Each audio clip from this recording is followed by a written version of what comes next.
Good morning everyone, my name's Christian King and I'm just doing a video to talk to you about my experience of doing a hair transplant in Turkey after lockdown. So I've just arrived in Turkey, in Istanbul, and I've just had my first night in the hotel, just woken up. As you can see, my hair is all a bit messy. And I'm also doing a beard transplant at the same time. I just thought I might as well try and do the two at the same time. So we'll see how today goes. I'll show you my hair currently at the moment. As you can see on the top, it's really thinning out. On the sides and the back, it seems to be okay. My beard on the front section is okay, but it's a bit patchy on the sides.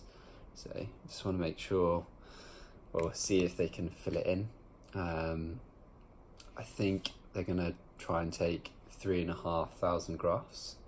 So we'll see if there'll be enough grafts through the beard as well. They're coming to pick me up at 10 o'clock. So it's about 8:30 this morning.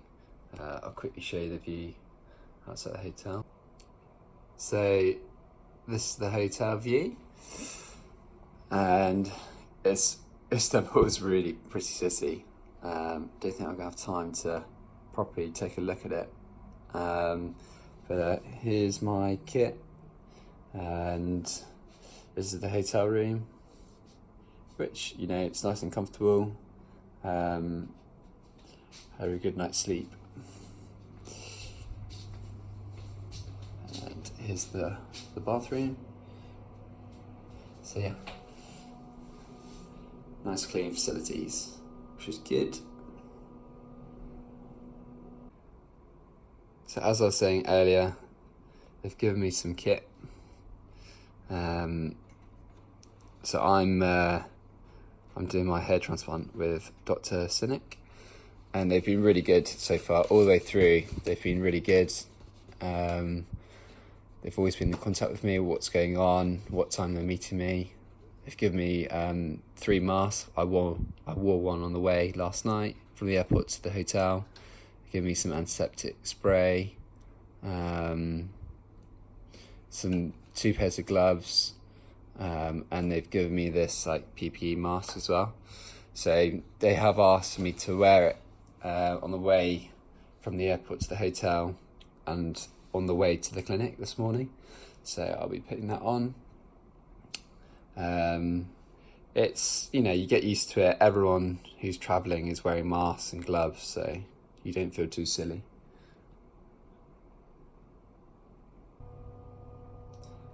Hi everyone, I've just come into the bathroom, and I'll do a quick video of what my hair looks like in a better light.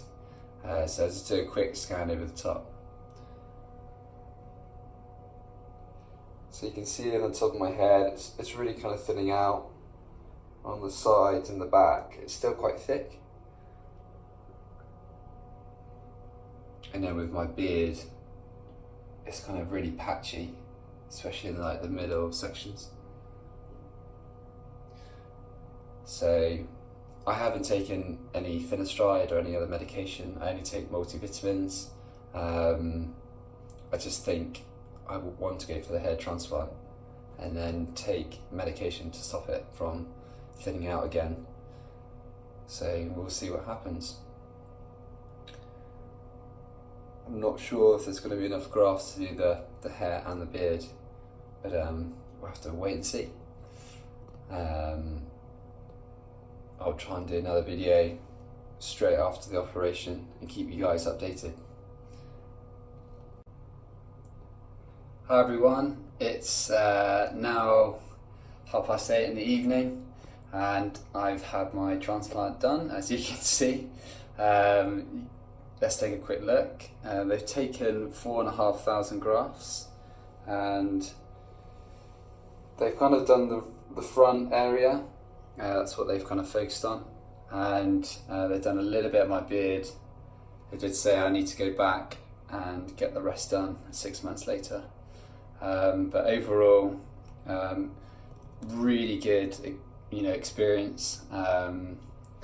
They've been really friendly and they've really looked after me today. Considering, it's a couple of weeks after lockdown, they were really professional.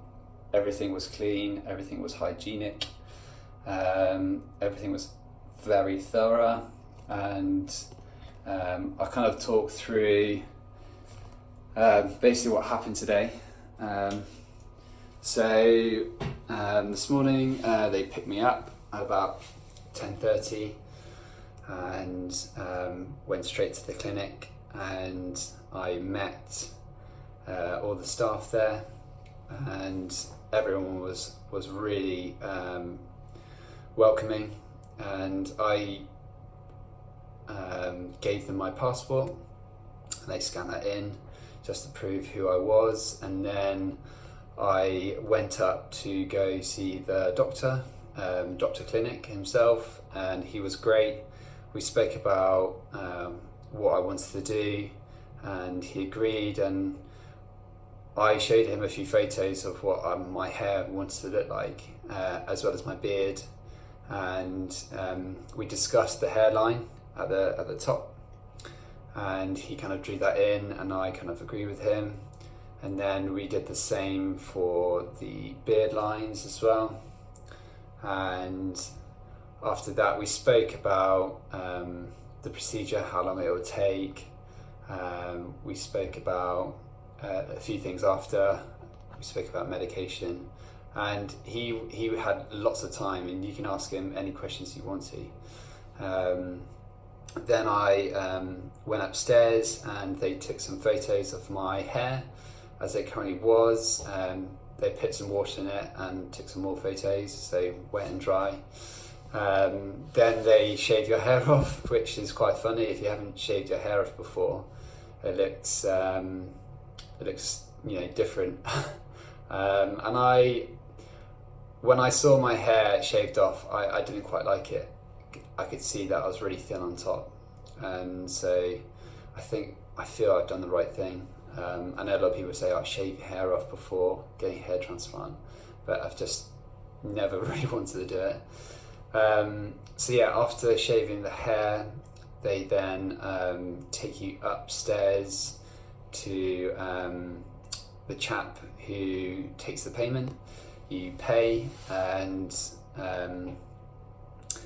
after paying, then you essentially get ready for the operation. So they essentially take you into the operation room, and there's two nurses and a third person as well, just to pass tools and equipment to the two technicians. And essentially they put anaesthetics into your head to numb the head, so you won't feel any pain. Now, it took a little while for it to kick in, and I could feel a lot of pain. And I just put my hand up and said, look, can you give me a little bit more? And so they did, and they massaged my head for several minutes, and after that you just couldn't feel anything. It almost felt like someone put a hat on your head or a headband. It almost felt like a pad on your head, and you couldn't feel anything. So what they did then, they basically they removed my blood for the plasma, and that's a good point. They did put a tap into my arm. That was one of the first things they did after my passport. Actually, that's a good point, because they just wanted to do some blood tests to make sure that I hadn't got any diseases or anything else. So that was a good thing. So back to where we were.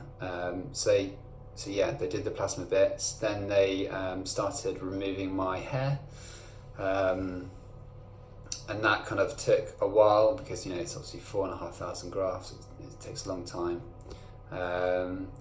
Once they removed the grafts, you kind of stop for a toilet break, and then after that the Dr. CINIK came up and essentially made the incision, so basically the holes for the follicles over my head, so all 4,500 of them. And he does it pretty quickly. He kind of knows what he's doing, and there's someone else there counting the number of holes he's made. And then after that, usually takes about an hour, and after that you have another little break. They give you a sandwich, and it's a really good sandwich, big sandwich and a drink. And then after that you basically sit back down again, and the technicians essentially put the follicles into the holes, and that takes a long time. That takes kind of another 3.5 hours. So they keep you entertained with a big TV, and you can choose YouTube, Netflix, or you can read a book, do whatever you want. So yeah, that was basically it. And then they kind of cleaned you up, make sure you're well and you're happy.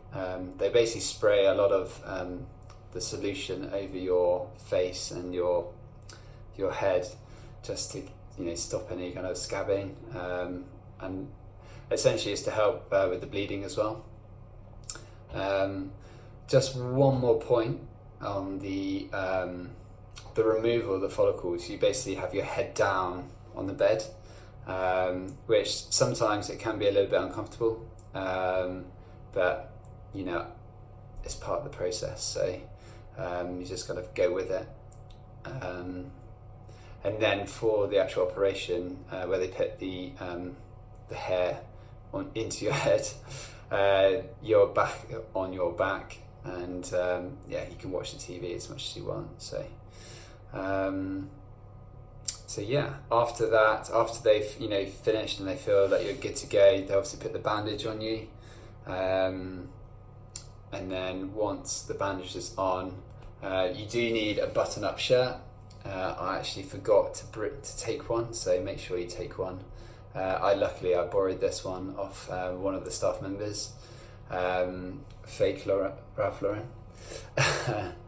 And after that they essentially give you a little gift bag with all your drugs and prescriptions and everything like that, which you need to take for the next 3 days. They also give you a set of shampoo as well. I just want to let everyone know that I went for the executive package as well, so I definitely think it's worth going for that package, because it includes all your general anaesthetics and the doctor does the incisions. So I would recommend to everyone just go for that package. So yeah, they told me which drugs to take and when, and tomorrow I go for my follow-up checkup, which is at 12:30.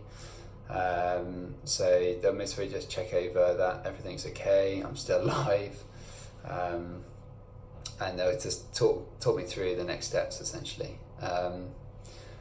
What they did give me, so for sleeping, they've given me this inflatable pillow, so I've got to sleep on my back tonight and over the next 3 days and essentially use this thing. So I'll be using that, and that's it really.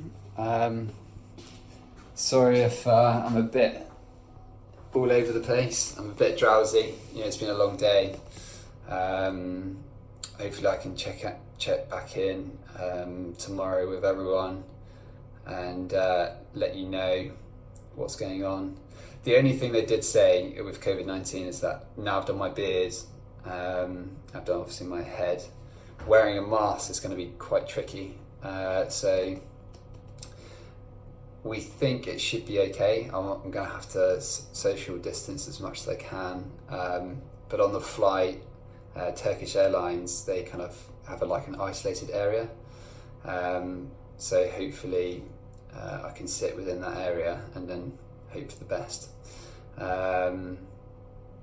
But yeah, that's the only kind of hiccup. Apart from that, I think everything's gone well. you can kind of see these like the areas.